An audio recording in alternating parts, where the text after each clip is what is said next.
Guys, এই হাঁসের বাচ্চাটি মুরগির বাচ্চার সাথে খেলাধুলা করার কারণে মুরগি হাঁসের বাচ্চাকে ধরে মারতে থাকে। জয় বাংলা, জয় বঙ্গবন্ধু।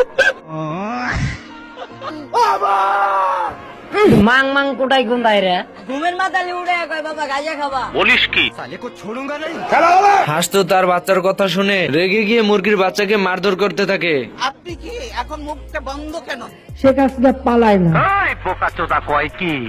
আচ্ছা, হাঁস আর মুরগির ঝগড়া দেখে মোরগ আসে থামানোর জন্য। তোমরা কয় ভাই বোন? আমরা 3 বাবু। কে কে? আমি, আব্বাই, মাই।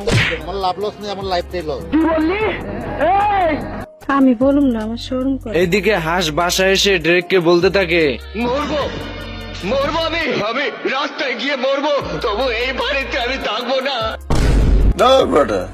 বন্ধুরা, এই হাঁস দুটো চলে আসে বিচার নিয়ে মুরগিদের বাড়িতে। ওই সুলতান বাইরে হালার পর মাং মাং কোটাই গুন্দাই রে হাঁসের বিচার নিয়ে আসা দেখে মোরগ রেগে গিয়ে হাঁসকে তুমুল মারধর করতে থাকে। আমারে চিনচ, আমি সানডে মানডে ক্লোজ করছি। হাঁস তো মোরগকে একটি ঘুষি দিয়ে তার বউকে বলতে থাকে, জিম করি বাবা, জিম করি। হ্যাঁ, এবং 4-5 টাকা হতে আলানো আমার লেগা কোনো ব্যাপার না।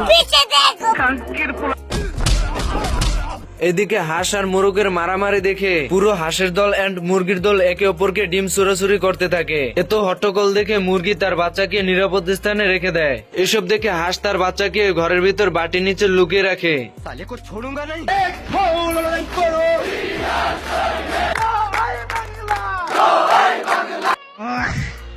এইদিকে হাঁস এত হট্টগোল দেখে তার বাচ্চাকে দেখতে আসে এবং বাচ্চাকে না দেখে চিল্লাতে চিল্লাতে বাইরে গিয়ে বলতে থাকে। হাঁসের কান্না দেখে সবাই মারামারি বন্ধ করে দেয় এবং মোরগ আর হাঁস মিলে তাদের বাচ্চাকে খোঁজার জন্য রওনা হয়। এর ভিতরে তাদের বাচ্চাদেরকে দেখতে পায়। তোমাকে বিয়ে করতে চাই, তোমাকে লাভ করি।